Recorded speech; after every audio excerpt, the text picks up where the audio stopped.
Hello, I would like to welcome you to today's webinar hosted by Hep United, the Hepatitis B Foundation, and the International Coalition to Eliminate Hepatitis B.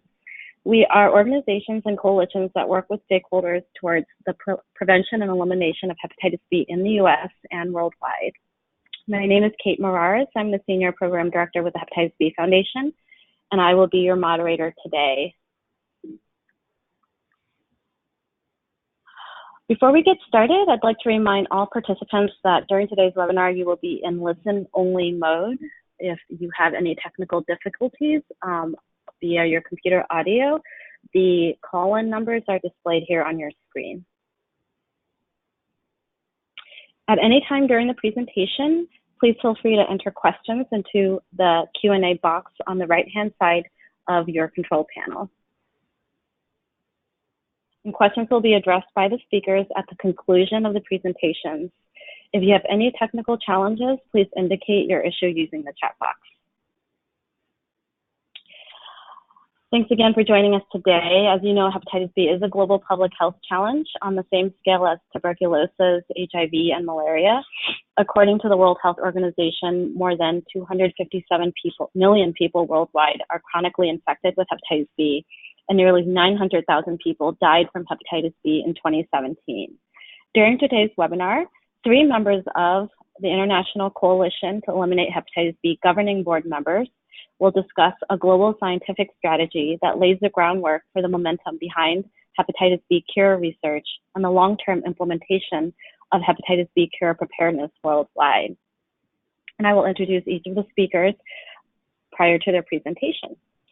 Our first presenter today is Dr. John Tavis. Dr. Tavis is a professor of molecular virology at St. Louis University in St. Louis, Missouri in the United States.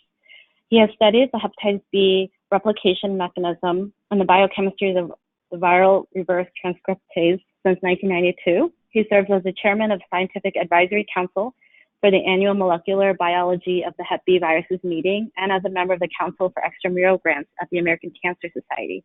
His current work focuses on developing novel drugs to suppress hepatitis B replication that target the essential enzyme. And now I will turn the webinar over to Dr. Tavis to start us off with an overview of the science behind the hepatitis B cure. Good afternoon, everybody. The title of my presentation is HBV Cure Science 101. So may I have the next slide, please? Okay, so the first big question is, why do we need a cure for HBV? Well, obviously the medical need is dire, as was just described, but the problem is we've got 8 approved drugs in the United States, but the current drugs have really big limitations. The biggest one, the most obvious, is that they rarely cure patients. Only a few % of patients are ever actually cured by them. And they don't stop disease in everyone. So there's a great medical need to get better. And then another problem is one of the dominant classes of drugs are called the nucleotide analogs, and they need to be taken for life. And that's not a good thing for a patient to be on a drug for his or her entire life. The other big problem is that we really have only 2 flavors of drugs for HBV. All of the nucleoside analogs like entecavir, tenofovir, lamivudine, adefovir, they really are basically different flavors of the same thing. They all bind to the same spot on the same viral enzyme and have the same biochemical activity of stopping the DNA from being copied. And so they really are, if you think about it in a big picture manner, really all one drug. And then our other class of drugs, there's the interferon alpha derivatives, and they all really boil down in the end to the same drug because they stimulate the same set of cellular immune responses, causing the patient's own cells to attack the virus. But again, they trigger exactly the same sort of responses. And so although there's advantages to using one type or the other, they're not really primary biological advantages. There are advantages in other things like how long the drug lasts in your body. So that we really have only 2 drugs, and they don't really work well together with each other to improve therapy. So we can't just use them both together and really make a big advance there. So next slide, please. And so we got a number of problems to curing HBV, and the big problem number 1 is HBV replicates in the liver. And the problem there is that the liver is an immunosuppressive environment. What that means is that the immune system, or your white blood cells, your antibodies that are involved in attacking viruses and bacteria that get into your body, they're turned down, and there's a good biological reason for that. But basically it boils down to is when an infection gets into the liver, the immune system, it's kind of like it's fighting with its hand tied behind its back, and so it makes it harder to clear the virus. The other problem with that being in the liver is that HBV is a very smart little virus, and it actively fights back against the immune system and ends up doing something called exhausting it. And that makes the immune system work even less well. And that's why you end up with a chronic infection with the viruses. And so when you've got a virus replicating in a system like that, where the immune system is being turned down, it's really hard to train or teach the immune system with drugs or cytokines or vaccines to become more active and clear HBV. So that's a really difficult problem for us. Next slide, please. The second big problem is that the central molecule in HBV replication at a molecular level is something called the cccDNA, for covalently closed circular DNA. And that is the master copy of the viral genome in the cells. It serves as basically the book from which the viral messages and information are read. And it's got a couple of problems. First off, it's really long-lived in liver cells. It doesn't turn over very rapidly. So if you've got, it's kind of like an archived thing sitting in the middle of your cells, and unless we get rid of it, we can't get rid of HBV. The other problem is that the cccDNA is not replicated in the cells, and that's kind of a backwards problem, because if you think about it, well, okay, if it's not replicating, then it's easier to get rid of. It's not making more of itself. But the problem with it is your body has all sorts of enzymes and things that go in, and they're involved in twisting and opening and closing and just basically maintaining the DNA in a good state. But if they're ignoring it, we don't have a means of telling them to attack it. And so that's a bit of a problem. Next slide, please. So here's your public enemy number one if you're an HBV patient, and that's the cccDNA. It's that blue circle in the middle of the schematic of the cell showing the viral replication cycle there.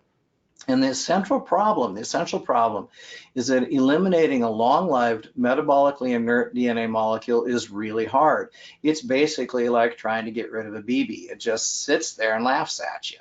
And so the other problem about it is that even a single copy of a functional cccDNA molecule in a single cell within the liver could restart HBV replication if immunity has not been restored. And remember, I told you the immune system has a hard time working in the liver. And so those are our basic problems. We're busy dealing with a need for a cure, but we're dealing in a situation where the immune system can't work with its full efficiency, and we're trying to hit something which is just very, very hard to hit. So that's the source of the problem we're facing. Next slide, please. So that boils down to the question, how do we get rid of the cccDNA? Well, I know an awful lot of people who spend an awful lot of time thinking about that, and quite honestly, none of us know. But there's a few things to think about in context of this. First off, and this is the good thing, that's why I italicized it, is if you clear an acute infection, that's if, for example, you're an adult and you catch an HBV infection for the first time, you've got between a 90 and a 95% chance of your immune system actually winning and getting rid of the virus and doing it safely. So the key thing here is it is possible to do it. We know it is possible to do it, therefore we know we are not attempting the impossible. So that gives us a lot of hope. There's a couple of other things to think about in this context. First off, the cccDNA is not always completely eliminated during resolution of acute infection. Even the people who appear to have completely won their battle with the virus during an initial infection, in some of those patients, and we don't know what fraction of them, the virus still hanging out in the liver someplace, and we don't know where, but it's capable, if the immune system is turned down, particularly after like a transplant and you've got immunosuppression, the virus is capable of come roaring back. So we have to be aware of that fact and keep that possibility in mind as we're designing cure therapies. But the good side on that, so here this is really a half full, half empty kind of slide here, is that the immune system in almost all patients can keep any residual cccDNA under very good control for their entire lifespans. So we know we can do it, we just know it's going to be a hard job. Next slide, please. So why is there all this excitement about an HBV cure right now? Because there is a lot of excitement in the scientific community, in the pharmaceutical industry, and amongst the patients. There's a lot of excitement right now, and it's well-founded. The first reason for this is that the successes in developing drugs that cure HCV, another virus that infects the liver and causes disease quite similar to that HBV causes, have really motivated the pharmaceutical industry to wake up and realize that HBV is a big target and there's a lot of need out there, and so let's go do something about it. The second big reason that we're really excited right now is that advances in basic HBV science have made drug discovery much, much more feasible.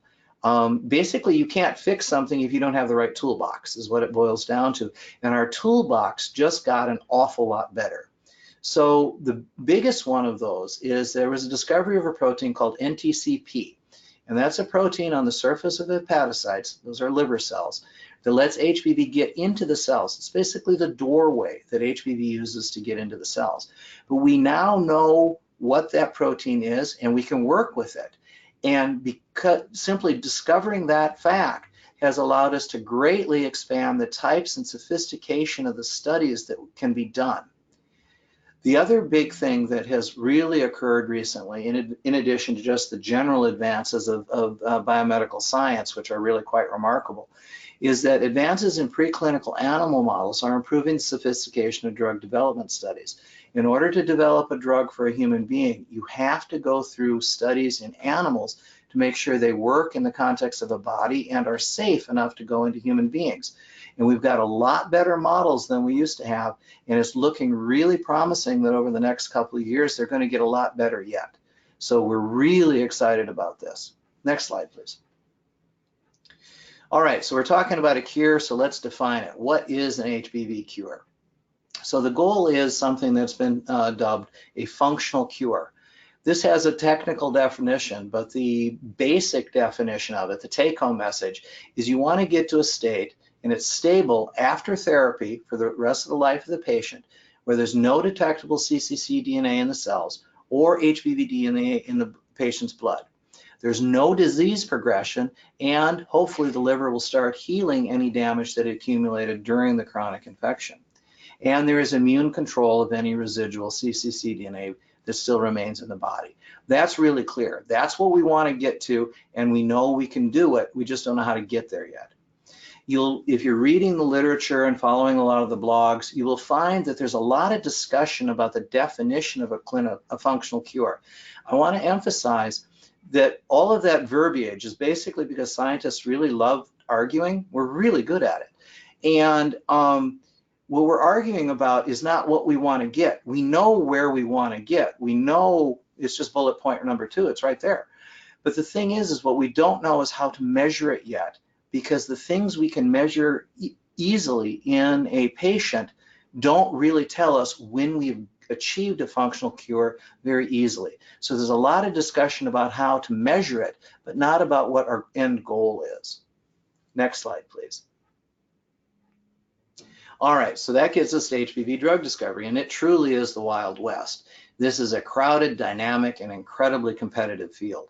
And basically, we are throwing everything we can at the virus. I mean, this kitchen sink went flying a while ago. Everything's going at this virus.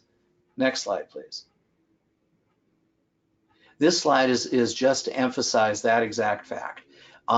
These are a summary of most, but not all, by no means all of the drug discovery targets that are currently being explored right now. And this slide is intentionally overwhelming. It's like, whoa, way too much. And the point is that whoa, way too much feeling tells you exactly why I'm showing it. We're hitting that virus as hard as we can from every single angle that we possibly can. Next slide. So let's break that down into something that's a little bit more digestible. First off, cure discovery research falls into just 3 categories. The first of them are called direct-acting drugs, and those are the ones that attack HBV itself. Then the second one would be host-targeted drugs that cause the patient's cells to block HBV. And for example, interferon would fall in that category. And then finally, you've got immune-stimulating drugs that would train the patient's immune system to act against HBV. And this work is being done all around the world. It doesn't stop. It runs 24/7, 365, and it's being done in universities, biotech companies, and big pharma everywhere. Next slide, please. So I'll give you a couple examples here of each of those classes of drugs, just to give you a flavor about how they work. An example direct-acting drug is something called a capsid inhibitor. These are new drugs. Some of them are all the way into phase 2 clinical studies already.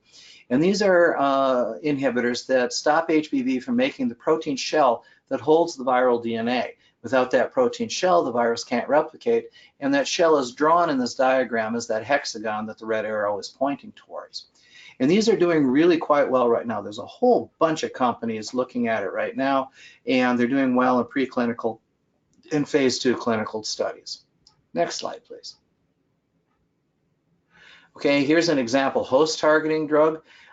These are drugs that, again, bind or trigger the host cell to do something. And this one that I want to highlight here is an entry inhibitor. Now, entry inhibitors stop HBV from getting into liver cells. The drug furthest along here is Merculodex B. It binds to that NTCP protein that I talked about a little bit earlier and blocks HBV from getting in. It basically blocks the door to HBV. And so Merculodex B is coming along very, very well, and is likely to be approved in Europe for HBV and hepatitis delta virus, which is a satellite virus of HBV that is always found in the presence of HBV, probably sometime this year. So there's an awful lot of excitement about Merculodex B right now. Next slide, please.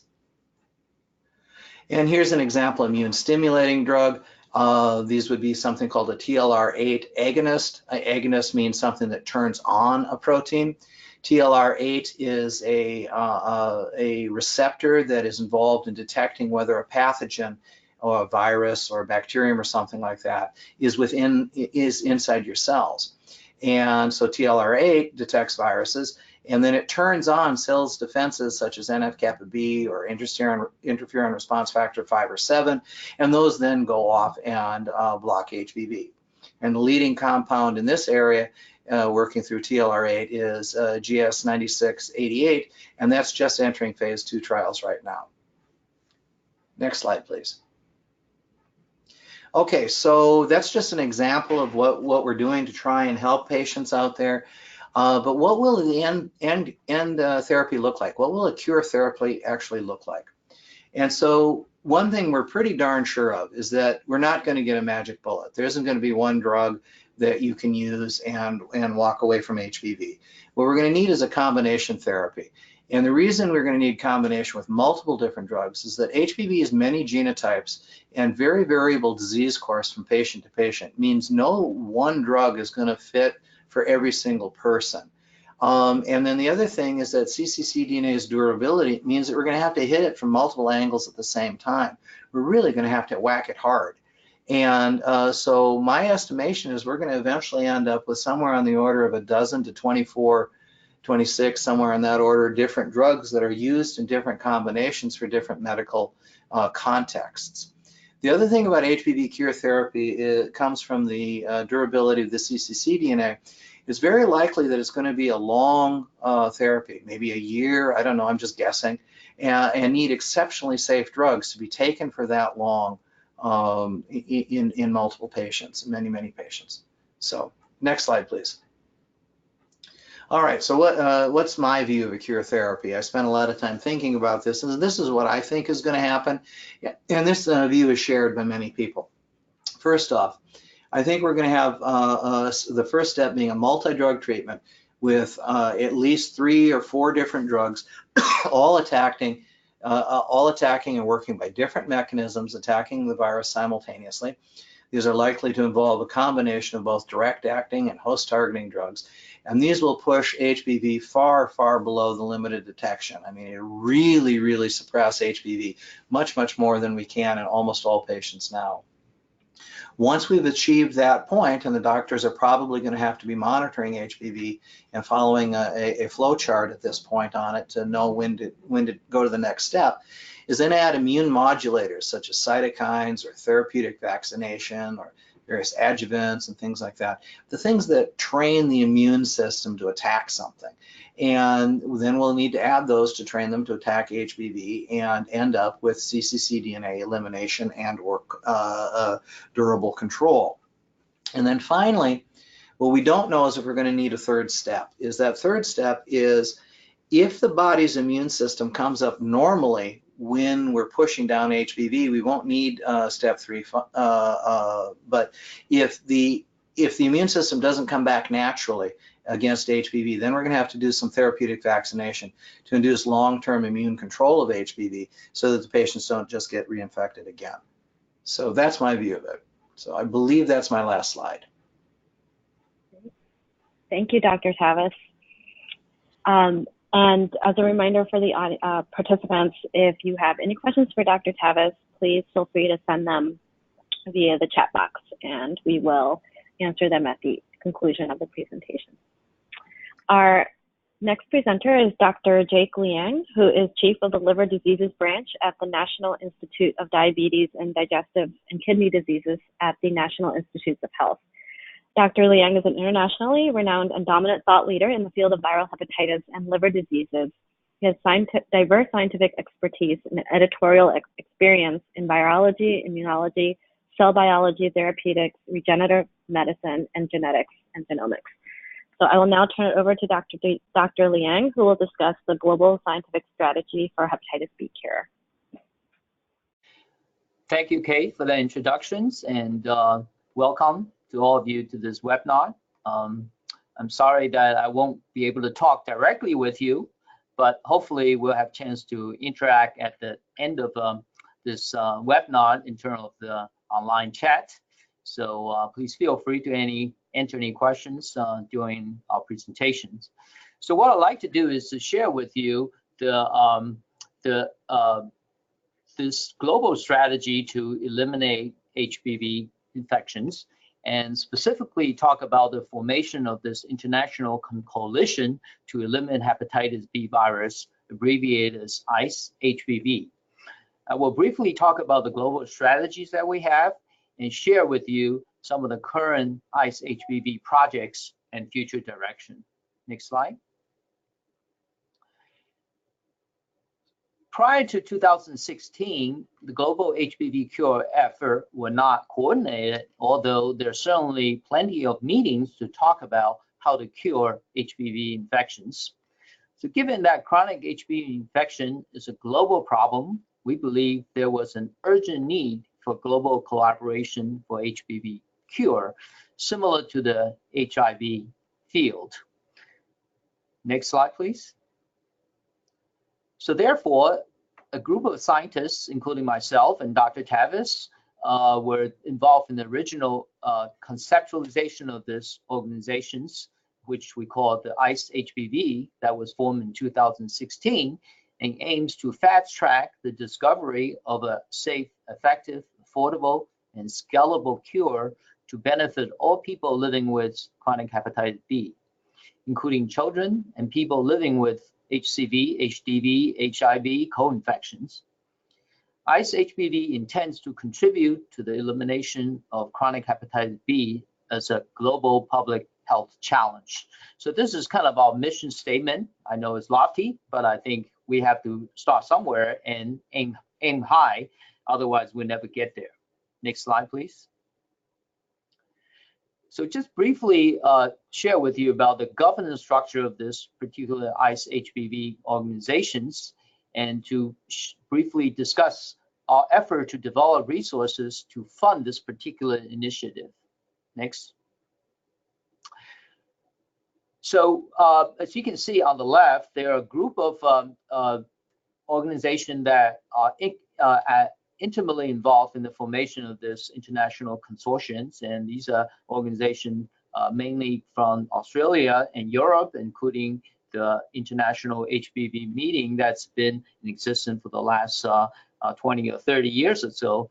And so certainly also include some of the non-government agency as well, which I will discuss a little bit with you when I talk about the stakeholder consulting group. So basically the organization of the ICE-HBV model consists of the governing board, of which myself, Dr. Tavis, and Joan Block, who you'll hear from later, are on the governing boards, and have a group of senior advisors. And in addition, there's a group of stakeholders consulting group, which I'll share with you what they do in the next slide. But what's most important is really our fundamental working groups, which are the scientific working group consists of the virology, immunology, and innovative tools interspersed within these three working groups, including the clinical sciences. And these are all the scientists and clinicians and people who are interested in hepatitis B. They are involved in these various different working groups, working together to develop strategy on their particular area of interest. For instance, in virology, people will be focusing on how we can targeting the virus with immunology. People will be interested in focusing on the immunological aspect of HBV. Next slide, please. So the state groups have major advisory roles, and they consist of patient advocacy groups, foundations, and non-government agencies, as well as government organizations, and including some of the well-known institutions that have been very active in the research in viral hepatitis, and they are listed down below with the stakeholders. So we felt this is a very important group that will provide lay advice to these consortiums in terms of what we need to think about in addition to science. Next slide, please. So the current project shown here, one of them is very far along, is trying to really have a better way of looking at the cccDNA that you heard from Dr. Tavis, which is really the master template for HBV replications, and to develop reagent and protocol repositories. And the third project is really trying to figure out a way at the population level, how can we achieve HBV cure eliminations? And the fourth project is the HBV cure policy paper, which has really been published in Nature Review of Gastroenterology and Hepatology from some of our colleagues in the organizations. And finally, this really just came to fruition after a year or so of a discussion among the various different working groups in the ICE-HBV, which is a publication of the scientific strategy position paper, which I'll tell you a little bit about later. Next slide. So this ICE position paper, it really present a view of a global scientific strategy towards cure of chronic hepatitis B viral infection. That was just published in Lancet Gastroenterology and Hepatology back in April of this year. And Peter Revel, who is chair of this governing board, basically spearheaded this effort. And this is really a sort of a long drawn-out process involving all the stakeholders in the organization, including all the scientific working groups, as well as the other affiliated groups that play a very instrumental role in advising us what the strategy paper should be. So I would certainly encourage you to take a look at it. And but perhaps I can give you a little more summary what this position paper states. Next slide, please. So basically, in this position paper, we posited two key strategies for cure chronic hepatitis B. First is cure HBV infection without killing HBV infected cells. This is a very important concept. The second is to induce immune control to safely eliminate HBV infected cells. As you heard from Dr. Tavis, that people chronically infected with HBV tend to have some deficiency in their immune system in order to eliminate the virus. So that the goal is really trying to boost endogenous immune response to overcome HBV infection. So these are the two key overarching strategies. And let me discuss briefly some of the specifics. Next slide, please. So the research priority in the strategy 1 is to develop standardized method for cccDNA quantifications and to study the mechanism of cccDNA biogenesis. And that's something you have heard from Dr. Tavis as well. Second is define mechanism, determine the HBV infection establishment, try to characterize all steps from cell entry, from really basically the whole life cycle that you saw from Dr. Tavis' presentations. And third is really to improve methodology to study cccDNA processing and really applying the state-of-the-art technology that we have our exposure to elucidate all the different steps of cccDNA productions. Next slide, please. And next is to develop and determine new serum markers, which sometimes will be certainly useful. As Dr. Tavis mentioned, the cccDNA only exists in the infected liver cells. So we don't really have easy access to studying the cccDNA in humans. So therefore, I think we felt it was a great need to develop new serum markers as a reliable marker for cccDNA activity that we can apply to human studies. And also to develop methods to specifically degrade cccDNA, which is really, as I mentioned, is the main culprit of chronic HBV infections. Additionally, we can also develop methods to prevent transcription of cccDNA in integrated DNA, which many of you may know that hepatitis B virus actually can integrate into the chromosome of the infected individuals. And the last is to continue to develop methods to inhibit additional key steps of viral life cycles. I think, again, Dr. Tavis showed you this, what he called incomprehensible map of all the different steps and throwing all the steps at it. And whether all of them going to work or not, I don't know. But certainly, I think some of the steps will play a critical role in terms of developing curative therapy. Next slide, please. So in order to do this, obviously, we need to develop a set of the toolkits. And the most important is to develop efficient and convenient in vitro functional cccDNA system so we can actually dissect, understand, and elucidate all the steps involved in cccDNA formation and degradations. And also to develop convenient in vivo model systems, in particular immune competent non-human primates mouse model that are susceptible to HBV infection. So actually we can test a lot of the potential compounds that may be important, may have effect in vitro, but we do need a sort of an intermediate step before we move to human studies. Next slide, please. So the next strategy, really looking at the inducing immune control to safely eliminate HBV infected cells. And there are various different priority research areas listed here. We are going to send you a copy of the slide, so I'm not really going to take you through it.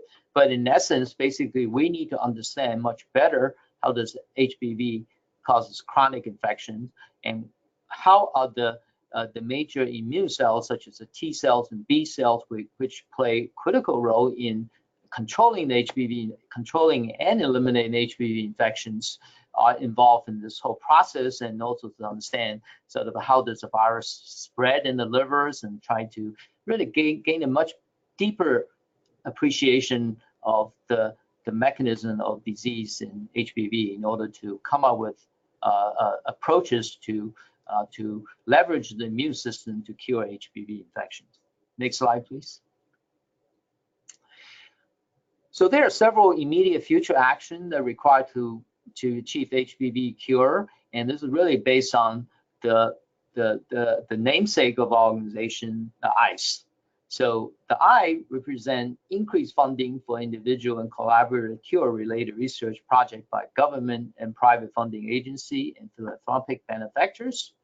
So certainly consideration should be given to establishing international research consortiums similar to the Martin Delaney collaboration for HIV research managed by the NIH in the USA. And so HBV cure research investment strategy should be prioritized in the national HBV plans globally across all the different continents. We also support recent calls from the Hepatitis B Foundation for increased HBV cure research funding at various different levels. Next slide, please. So the C symbolizes concentrate, which we should concentrate on the discovery of international strategy that will permanently reduce the number of productively infected cells and permanently silence the cccDNA in these cells.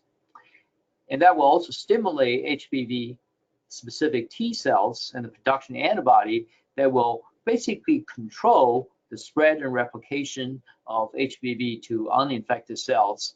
And very similar to what our body can do naturally if we can combat these viruses successfully, which actually does happen in 80–90% of the time when we're infected with the virus. We are able to overcome the infection, but certainly for the minority of people, 10–20%, they may not be able to. So this is fine differences that we need to understand. Next slide, please. Finally, the E represent to establish repository of standardized HBV reagents and protocols and facilitate access to all researchers across the world and support the development of a new animal model. So this is, again, is really to establish the toolbox that we're going to need to discover a curative therapies for hepatitis B. Let me just, next slide, please. So specifically, we have embarked on this effort to establish HBV-specific reagent repositories. And we all felt that there is an urgent need for centralized repository of HBV-related materials and reagents that should be readily accessible to all HBV researchers globally. Similar resources are available to colleagues in the HIV fields, and I think that's one of the things that I think certainly have spurred the development of advances in HIV, and similarly we feel this is very important for HBV field. And this is, again, also we need to have access to clinical samples and these matching clinical data so we can really correlate basic science advances to clinical information to make it worthwhile to pursue. And this repository would be accessed by all researcher, clinicians, researcher, biotechnology, pharmaceutical companies. So really sort of it's like a global repository that everybody should have access to, and hopefully people will also contribute valuable reagent to this particular resource. And we believe that have this type of repository will greatly facilitate the development of new drugs. Next slide, please. So it is, as I mentioned, is underway now. This repository, what's on the shown in the slides are various different reagents and resources and materials that we have proposed as a first step to include in the repository, that including antibodies and molecular clones of virus and compounds, and for experimental studies and cell lines as susceptible to HBV replications, and also potentially to have a repository of serum and liver biopsy samples from cohorts that we can use for research studies. In parallel, ICE-HBV is also establishing an open access protocol database. Obviously, many of these technology need to be standardized and shared among the HBV community. So having an open access protocol database that everybody can have access to, and also to, in a sense, to speak the same language when they study the virus, will go a long way in terms of spurring major advances in the field. Next slide, please. And also, we were able to work with other advocacy groups to spur increased funding by government agency, and I think particularly NIH or NIAID has recently put out a call for research to advance HBV cure, and specifically looking at HBV model infection as well as HIV-HBV co-infections in all one mechanisms, and specifically looking at the virology, looking at, as listed there, the basic mechanism of HBV replications, and trying to understand the mechanism of cccDNA metabolism, biogenesis, and also to to elucidate the epigenetic regulation of cccDNA, which is certainly a very important field. And the next would be to understand the viral host interactions in terms of monitoring HBV regulation. And finally, to identify new viral targets and strategy, including drugs to prevent resistance. So this very much parallel what we have been talking about, the strategy, how to cure HBV infections as part of the strategy 1 of our research priority. Next slide, please. So finally, I just want to summarize all the activities that have been going on, initiated or promoted by the ICE-HBV in 2019. And I told you about the NIH HBV resource repositories, as well as ICE-HBV open access protocol database. In addition, in conjunction with the upcoming HBV international meeting, we're going to be holding an in vivo models working group and workshop really to review and assess the existing animal models for the development of a curative therapy for HBV. I mentioned about the cccDNA standardization, developing serum biomarkers and point of access diagnostic. This is all very important tools, diagnostic tools that we need to have in all the armamentarium to develop a curative therapy. And then next was the event that occurred in EASL. In conjunction with EASL, there was a ICE-EASL think tank forum on HBV Cure that took place in April 2019. And our French colleagues at ANRS is also holding an HBV Cure workshop in Paris just about several weeks ago. In addition, in collaboration with our HIV colleagues in the International AIDS Society in their annual meeting in Mexico City, Mexico, there would be a joint HIV and HBV Cure forum, of which I'm participating in there, so will be a few other ICE-HBV scientists in this particular forum of this joint meeting, which should be very exciting in terms of involving our HIV colleagues in this effort. And also in conjunction with the Melbourne HBV International meeting, there would be a public forum on HBV and other cure symposiums that just taking place shortly after the International HBV meeting. And next, there would be our Asian colleague is holding a Hep-free Asian conference in Hong Kong. That would be in November sometimes, again, hopefully to galvanize and rally up the stakeholders in that part of the world. And also there will be various HBV elimination messaging, media engagement, and scientific workshop that will continue to promote the message of HBV Cure. So on that note, I'll stop and turn it back over to Kate. Thank you. Great. Thank you so much, Dr. Liang. And now our final presenter is Ms. Joan Block. She is a nationally recognized leader in hepatitis B outreach, education, and patient advocacy.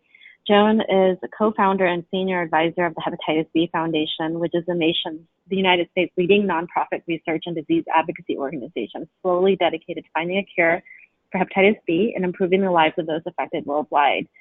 In 2017, Joan stepped down as executive director of the Hepatitis B Foundation, at which time she shared for the first time her personal story about living with chronic hepatitis B. So now I'll turn it over to Joan to provide her perspective on the cure strategy. Thank you, Kate, and thank you all for joining this important webinar to learn what's happening in the world of hepatitis B. Next, please. So as you've heard from Drs. Liang and Dr. Tavis, the ICE-HBV is the first scientific coalition to make hepatitis B cure a global research priority. Having been in hepatitis B work for the past 30 years, this is really a monumental milestone for hepatitis B patients to have an international coalition of scientists who have said that it is their mission to find a cure for hepatitis B. And this ICE-HBV evolved from the International HBV meeting, which is a meeting that the Hepatitis B Foundation has been coordinating since 2005. So it's really exciting. As most of you know, scientists are not very inclined to become mission-driven, they're data-driven. So the fact that that this coalition is really making cure a priority is wonderful news to the hepatitis B patient community. And we heard a lot about the cure strategy, and one of the really good things about the ICE coalition is that it involved community stakeholders at the very beginning of creating their cure strategy. Next. As you heard from Dr. Tavis, there is an urgent need for a Hep B cure. The 300 million people living with hepatitis B worldwide can tell you more poignantly. For me, as an individual living with hepatitis B, I've been waiting for 32 years for a cure. And I, just like Dr. Tavis said, I'm actually excited for the first time, thinking that it may actually be on the horizon. As I say right here, we have 1 million people living with chronic hepatitis B. A million people living with chronic hepatitis B who will die despite 8 approved drugs. We have to remember current treatments only control the virus, it doesn't cure it. And with the current treatment guidelines in Europe, Asia, and America, only 50% of chronic hepatitis B patients even qualify for the approved drugs. And the risk of death due to serious liver disease only drops by 50, maybe 70% for those treated. So clearly there is an urgent need to find a cure.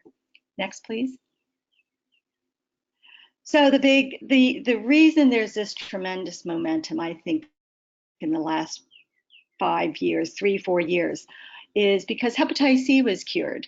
Scientists never believed that hepatitis C could be cured. And the first drug to cure hepatitis B was approved in 2013. So today, I am really excited that the scientists like Dr. Liang and Dr. Tavis are helping to lead the charge to say, hey, let's take another look. Maybe hepatitis B can be cured. And as a patient advocate, really, if the NIH and Big Pharma invested as much in hepatitis B as they did for hepatitis C, we, the patient community, really should and can expect a similar cure, miracle cure. Next, please. Next, please. So what would an HBV cure cost? So the WHO and the US NASM has made hepatitis B elimination a priority. The NIH currently funds HBV at $49 million per year, but funding has actually declined by 16% since 2012.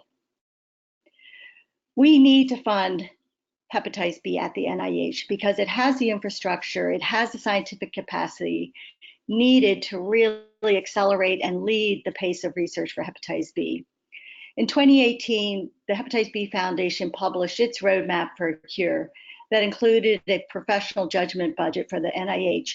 And leadership from the Hep B Foundation went to the NIH, to the head of the NIH and the heads of NIAID and NIDDK and NCI to really make the to give the message that hepatitis B and related liver cancer needs to be addressed. It needs to be funded at the NIH. And we came up with numbers to support our call to action. Next, please. Next, please. So I always like to say dollars do equal concern. At this point, as I said, NIH only allocates $49 million for hepatitis B.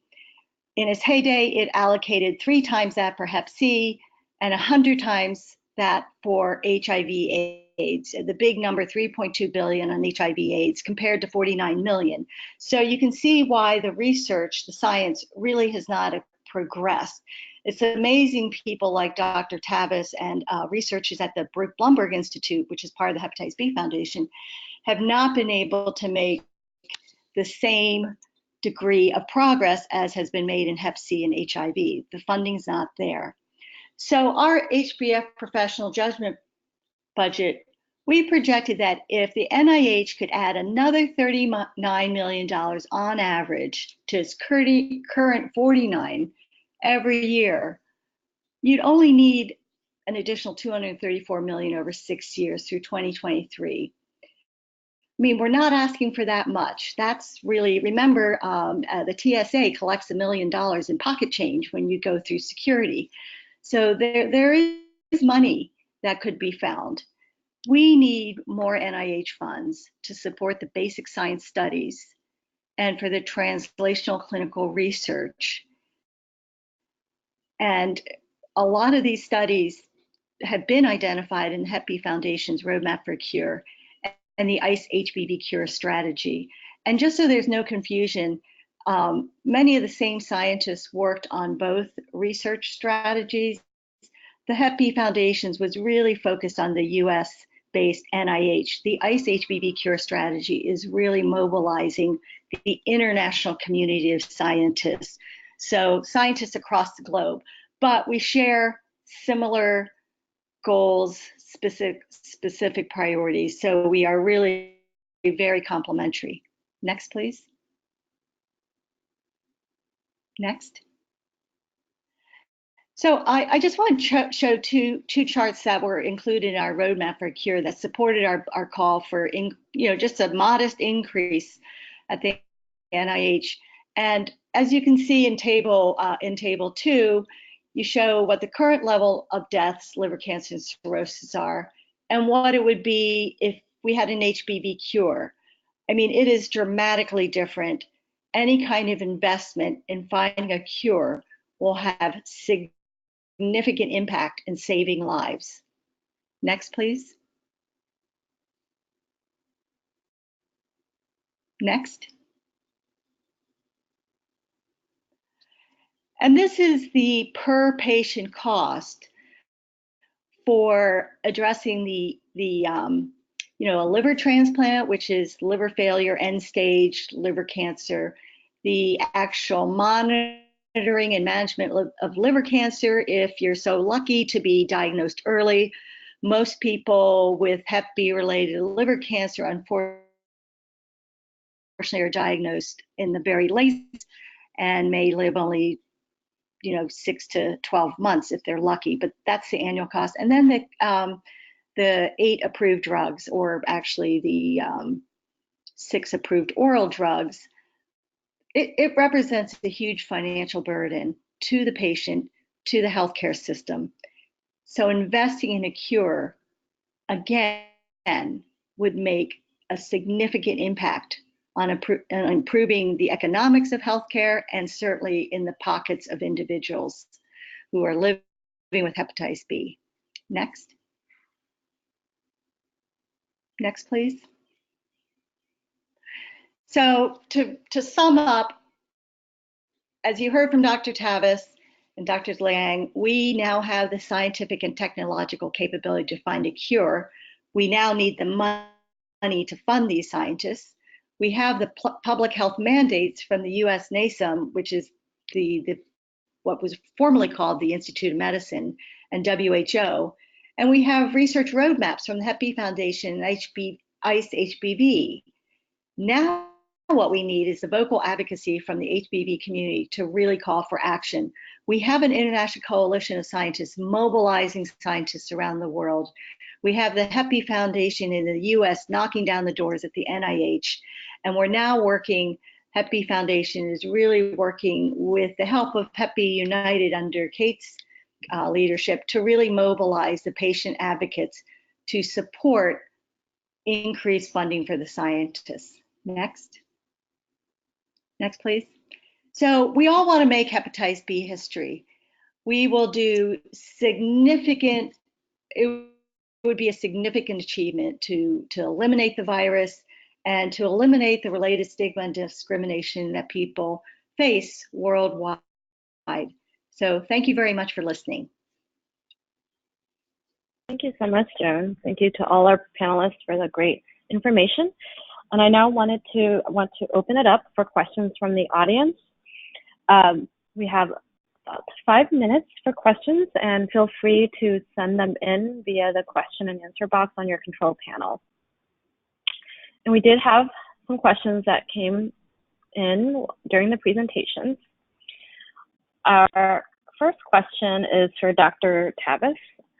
The question is, do these new hepatitis B therapies also target the linear HBV DNA? So there are two forms of linear HBV DNA that occur in a cell. One of them is transient. It's a very low-level transient replication failure intermediate that's actually the precursor to the integration form. I think the one that the questioner is talking about is the integrated linear DNA that is found actually inserted or connected to and spliced into the HBV DNA. And the answer is some of them yes, some of them no.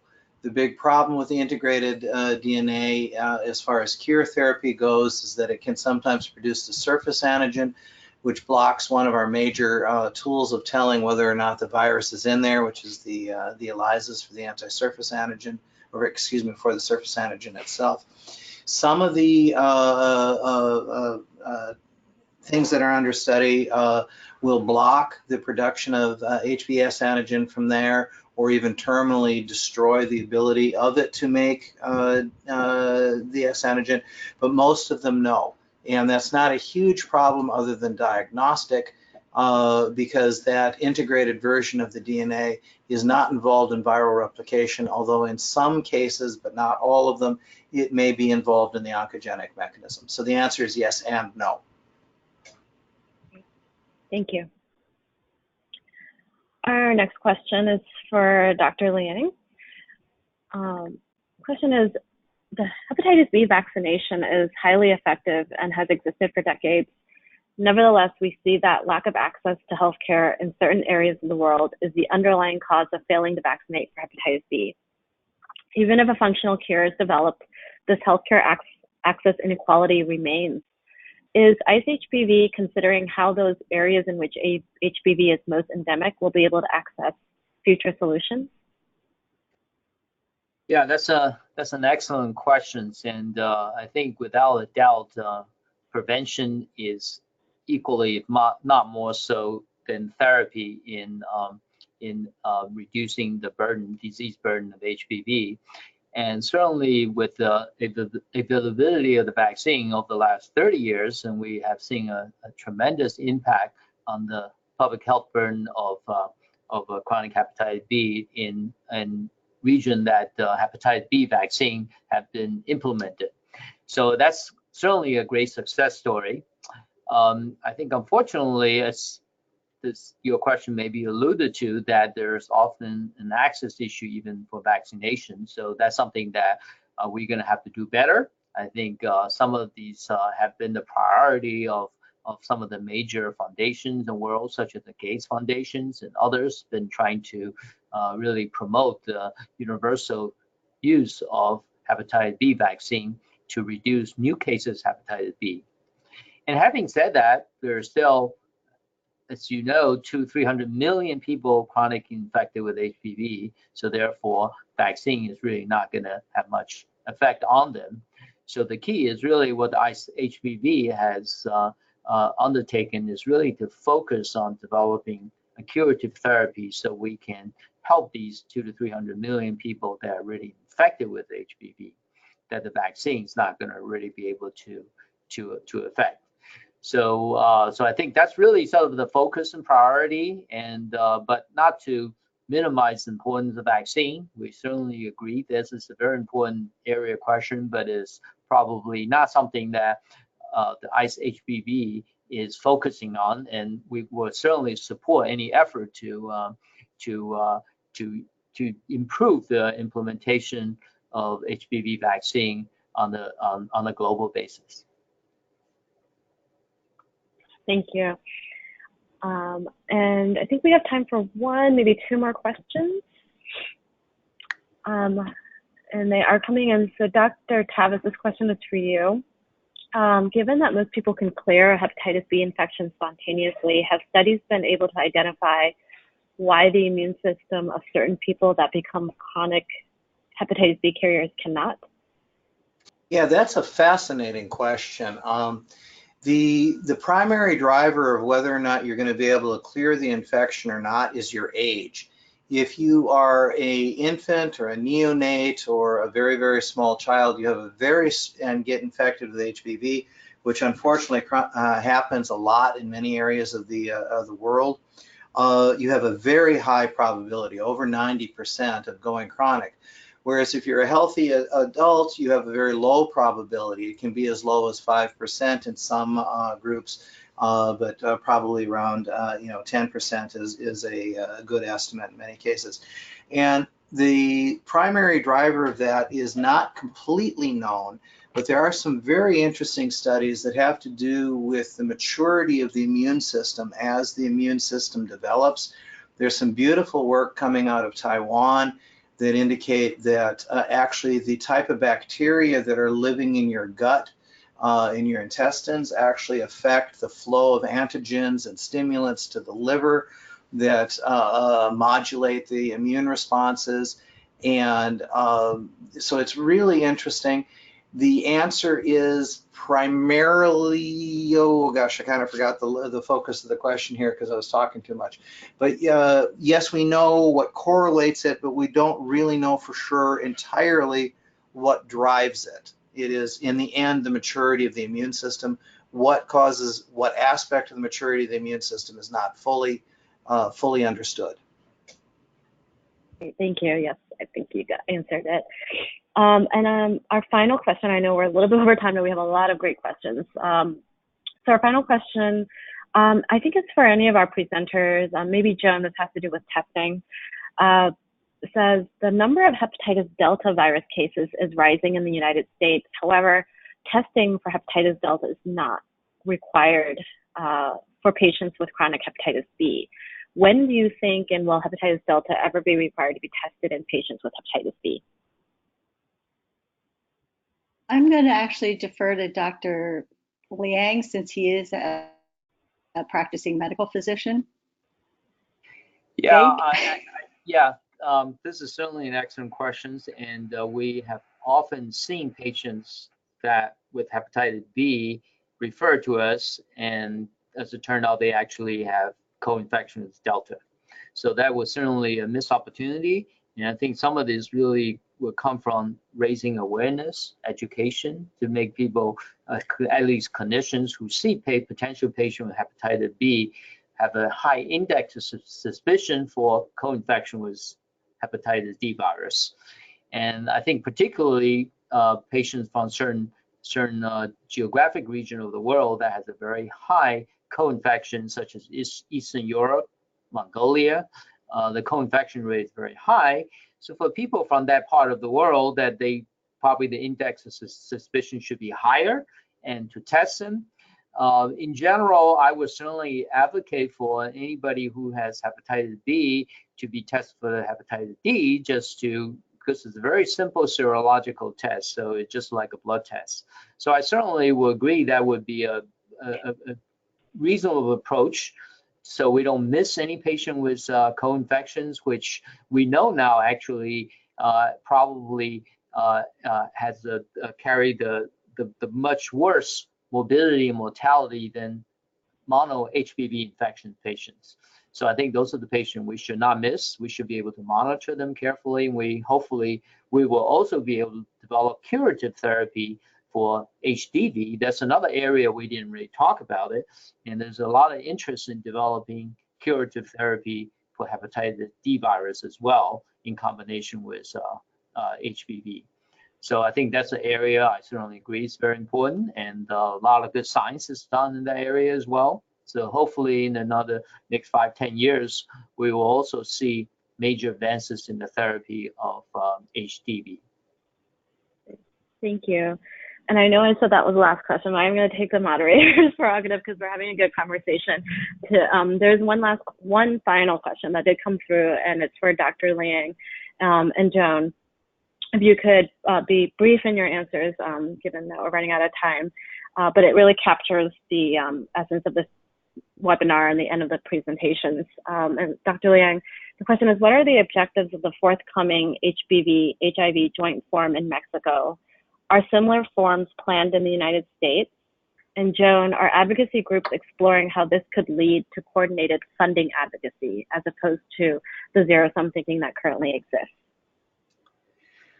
Yeah, I would say this joint forum is really the first effort trying to work together with our colleagues in the HIV field.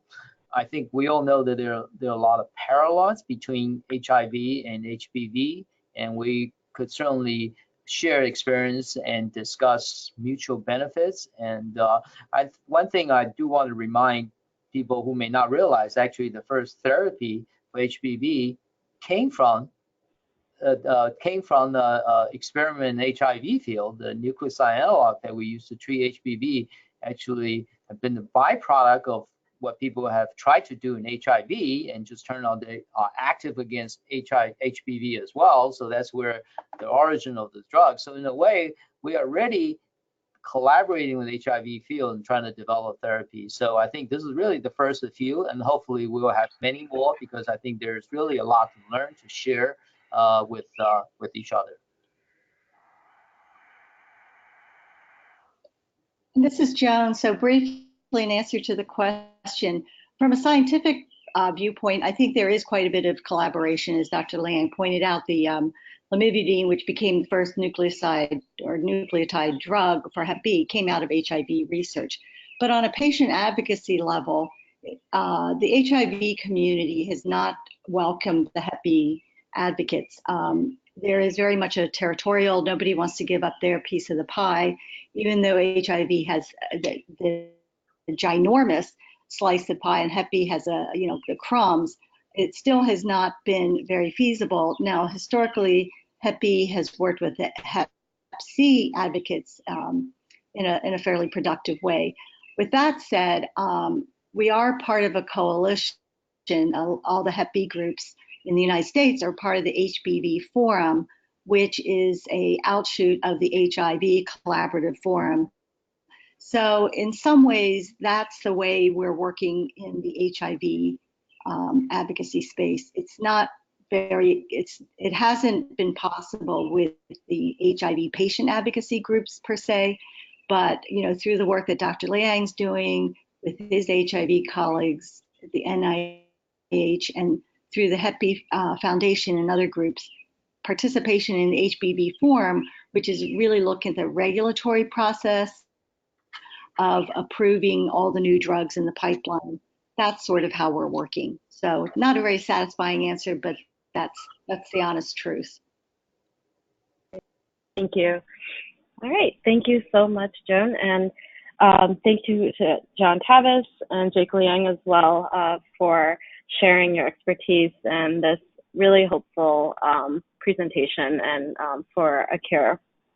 And I want to thank everyone for participating in today's webinar as well. We hope that you all found it informative and valuable to your work. I wanted to lastly mention that the recording of this webinar will be available within the next week, and a copy of the PowerPoint slides will also be made available via email and posted on our website. And lastly, we would like to invite you to complete an online evaluation of the webinar to provide your feedback about your participation today. Thank you all again for participating, and you may now disconnect. Have a great day.